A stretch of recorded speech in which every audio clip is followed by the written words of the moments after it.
2019년 11월 16일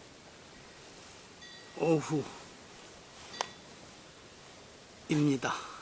12시 40분이 조금 전에 지났습니다. 실은 지난 20여일 동안 힘들게 지냈습니다. 10월 28일 둘째 형님이 길 가다 쓰러져서 뇌출혈이 오고 어렵게 수술을 마쳤지만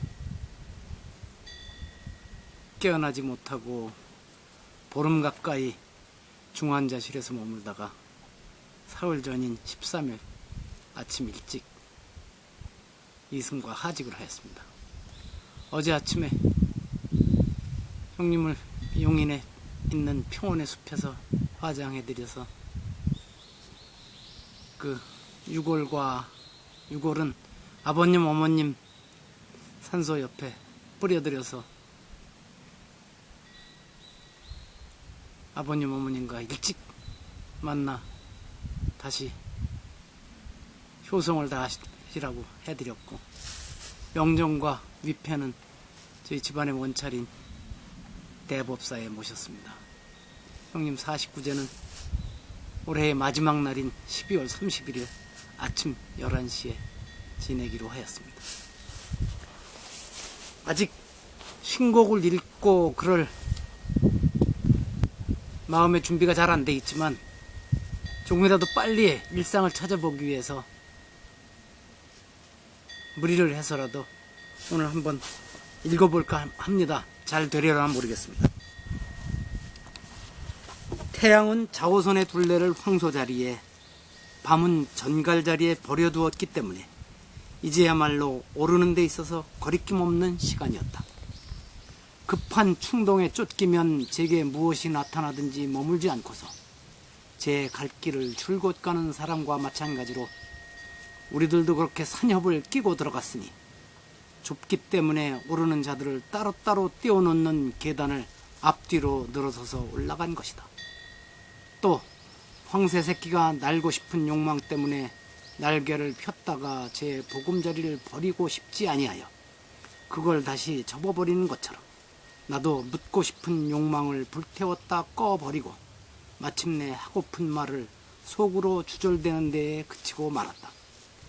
걸음은 빨랐어도 나의 자애로운 아버지께서는 말을 그만두지 못하고 이내 말의 활을 당겨 화살촉까지 미치도록 하라 하셨다.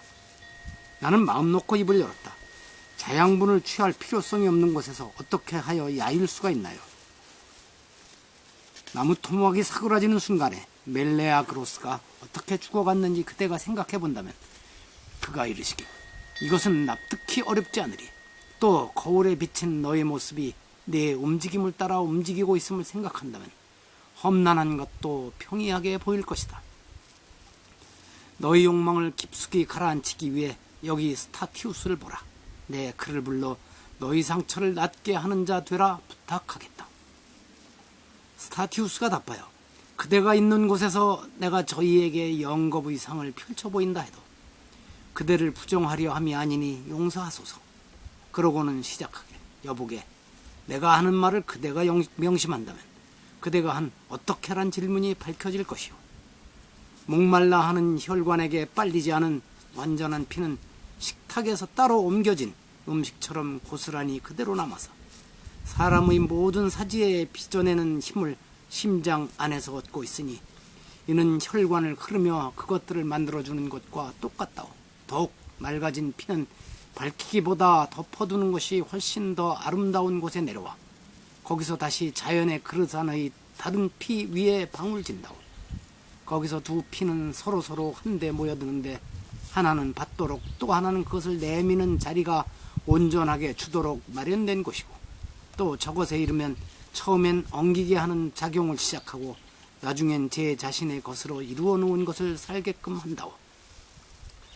능동적인 힘이란 식물의 그것과 같은 영혼이겠고, 다른 점이 있다면 전자는 길에 떠 있고 후자는 피 안에 있다는 점이라오. 또 그것이 작용을 하면 바다버섯처럼 이내 움직이고 또 느낌을 가지며 그로부터 움트는 온갖 기관을 이룬다오. 아들이여, 낳아준 자의 가슴 속에 있는 힘은 자연이 모든 지체를 마련해 주는 것으로 이제야 번지고 또 이제야 퍼지는 것이라오. 그러나 어찌해서 동물로부터 말하는 자가 되는지 그땐 아직도 모르는데 이것이야말로 그대보다 훨씬 총명한 자도 그르친 점이라오.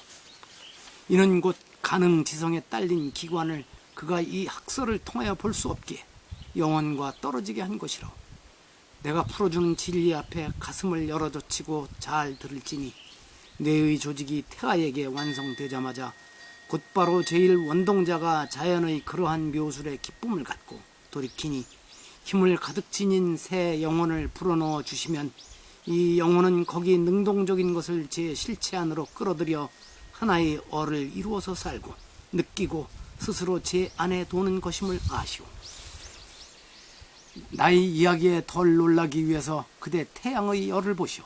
포도줄기에서 내리는 즙과 합하여 그건 술을 빚는다오.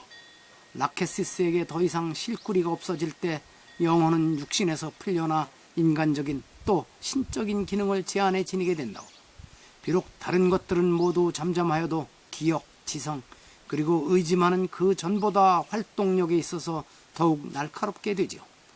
영혼은 머물지 않고 이상하게도 강둑들의 어느 한편에 떨어지는데 그것은 여기서야 처음으로 제 길을 안다오. 또 그것이 그 자리에 둘러싸이자마자 살아있는 지체 속에서와 같이 그만큼 형성의 힘이 사방으로 뻗쳐나가죠.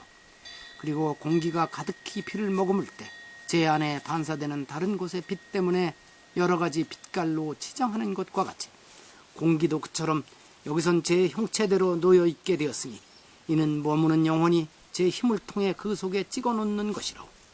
이리하여 불이 움직이는 곳마다 따라다니는 불꽃과 마찬가지로 새로 된 형체는 영혼을 따라다니지요. 그러면서 이것이 제 모습을 보여주기 때문에 망령이라 불리는데 또 이로써 그것은 모든 감각, 심지어는 시각까지 가졌다오. 따라서 우리들은 말하기도 하며 웃기도 하고 눈물을 흘리기도 하며 한숨 짓기도 하는데 그대는 이것들을 산을 지나오며 느낄 수 있었을 것이오. 소망들이나 또 다른 감정이 우리들을 건드리는 것에 따라 망령이 모습을 바꾸는데 바로 이 때문에 그대가 놀라는 것이오. 우리는 이미 마지막 구비까지 이르렀으므로 오른손 쪽으로 몸을 돌려 마음을 다른 일거리에 쏟고 있었다. 여기선 언덕에서 불꽃이 밖으로 치솟고 그 끝에서 바람을 위로 일으켜 불길을 되받아치며 길을 열어주었다.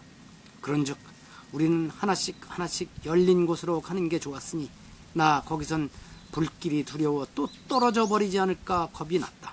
나의 길잡이가 말했다. 이곳에서는 까딱하다간 떨어질 수 있으니 눈의 곱비를 바싹 당겨야 할 것이다. 지극하신 자비의 주님이시여 하고 엄청난 열기의 가슴에서 노랫소리 들려와 나는 그쪽으로 돌아 바라보았다. 그리고 불길을 뚫고 가는 혼들이 보였는데 그들은 또 나의 발길을 쳐다보면서 때때로 눈길을 번갈아가며 돌렸다. 그들은 노래를 끝마칠 즈음에 이르러 소리 높여 외쳤다. 나 사내를 모르노라 라고. 그러곤 다시 낮은 소리로 성가를 불렀다. 그것도 끝마치자 또 외쳤다. 숲속에 숨은 디아나가 베누스의 독을 맛보았던 헬리케를 거기에서 쫓아낸다. 그러고 나서 그들은 다시 노래를 불렀고 덕과 혼인이 요구하는 그대로 순결했던 여인과 남편들에 대해서 소리 높여 말했다. 불이 저들을 태우는 동안 끊임없이 저들은 그런 식으로 하리라 내 믿으니 바로 그런 불길로 또 그러한 양식으로 마지막 주의 상처를 다시 기워야 하리라.